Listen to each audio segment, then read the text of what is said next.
Enter Mon Mothma. She's a person of incredible power, privilege, and a very conventional lifestyle who rejects the systems that got her there. Senator, neither of us have lived a life that encourages nonconformity. We're going to talk about the failed Gen X and Boomer feminism of Mon Mothma that young people today are rejecting. Boundaries can be liberating. It's true. Something strange is going on with people under 30. Traditionalism is making a comeback. An increasingly large slice of Gen Z is going back to church, embracing marriage and family formation, promoting prairie wear and the tradwife aesthetic on social media. This is a good thing overall, but there's a danger in it if traditional values stem from the wrong source of meaning. The river is only as good as what's upstream of it. This generational clash showed up remarkably in Star Wars Andor in the form of Mon Mothma's daughter, Leida. She's a traditionalist teenager who wants to have an arranged marriage, be a wife, and walk in the path of Chandrilan tradition. We see in season 1 of Andor that Mon Mothma doesn't get along with anyone in her home.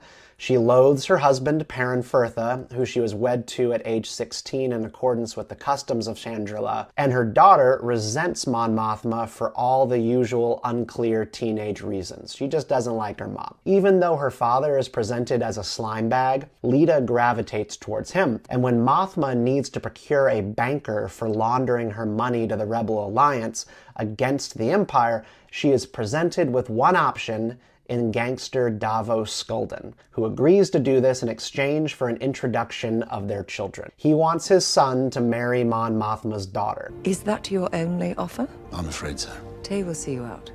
But Leida is delighted. Andor's showrunner, Tony Gilroy, he seems to get history and modern politics better than any Star Wars creator to date besides George Lucas.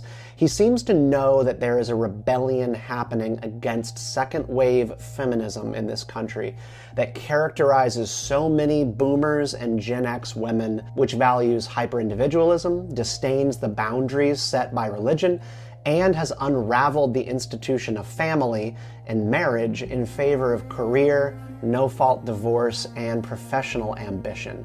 It's basically Eat, Pray, Love, and Sex and the City run amok. These generations worked together to make marriage, children, and home-cooked meals out to be slavery, and the office cubicle out to be liberation.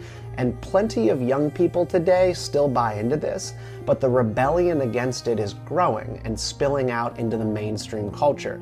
It turns out lots of Zoomers don't want to die alone as a CEO. They want community bonds, family, and belonging in their community or their country. Mon Mothma represents this kind of liberal Gen X feminist archetype. She scoffs at the traditions of her homeworld, she resents her marriage, and she frowns upon any romanticizing of the old ways, all while still enjoying wealth, power, and privilege brought about by those very institutions. Many cultures don't fully appreciate the clarity of the Chandrilan marriage. The old ways have value. Good. This was something that got touched on in the Modern Wisdom podcast of Chris Williamson by guest Brad Wilcox. What do you suggest people do with this information? A lot of liberals, particularly more educated liberals, college-educated liberals, talk left, but they walk right. Publicly, or even in terms of their worldview, kind of devalue the importance of marriage. But in their own private lives, they kind of implicitly understand and appreciate, how much marriage matters for them and for any kids that they have. Basically, preach what you practice.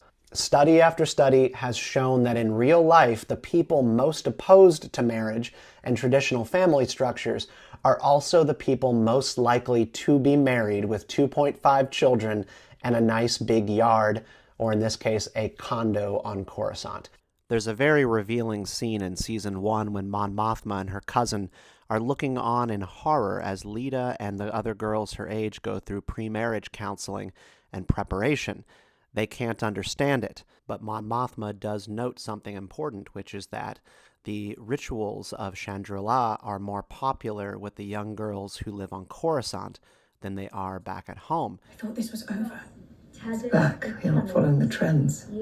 It's weird. It's stronger here than it is at home. And she's right. It's also true in the real world. Liz Wolfe of Reason magazine talked to Ross Douthat of the New York Times, and they touched on this also in a recent podcast. Islam in the Islamic Republic of Iran is not doing that well. Catholicism in Poland is not doing that well. The problem with all traditionalism in the modern world is that everyone is always aware of how chosen it is and how contingent it is and how personalized and bespoke it is. I specifically use the term neo-traditionalism and not the term traditionalism.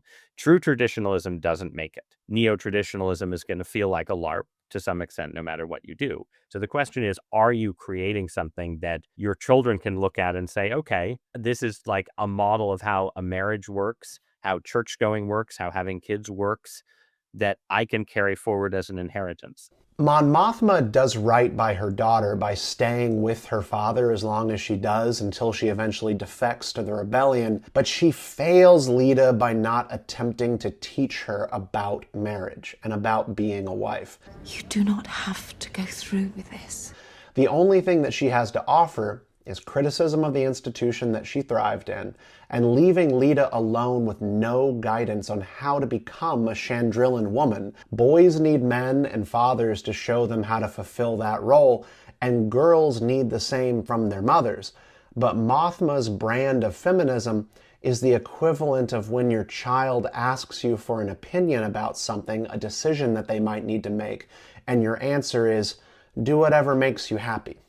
This is empty, it's devoid of wisdom, and it sets kids up for failure and confusion when what made them happy only ends up lasting for a moment. Duty and roles, they offer clarity, and clarity of purpose is a very reliable foundation for contentment. And I gotta tell you, just my personal opinion, contentment is better than happiness. Happiness is fleeting. Contentment is something that actually can last. And here's where we get to the danger in the return of traditionalism. Leida's traditionalism is admirable, but it risks coming from the wrong place. Rebellion, not conviction. It's been argued by some that since the popular culture is so left-wing and progressive, that conservatism has basically become punk rock.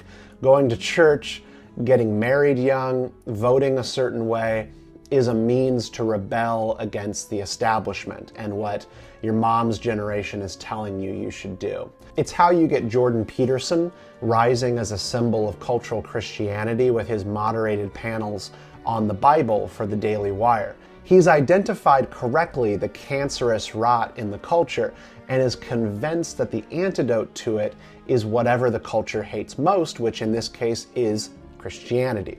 He's following after the famed atheist Richard Dawkins, who called himself a cultural Christian despite not believing, and Ayaan Hirsi Ali, who left Islam for atheism and recently converted to Christianity, but she hasn't articulated clearly in her public talks that she believes in the miracles of Christ and the Christian faith. This is a problem. Like with Leida Mothma and Gen Z turning back towards church, it's a good thing, but as someone who rebelled as a teenager, I was a goth kid, I know how quickly that fuse burns out. Who I was in rebellion is not who I actually am, and traditional values need conviction, not just spite. You don't get married at 15 to make your mom mad. You do it because you can't bear not to do it, because you understand why your ancestors did this.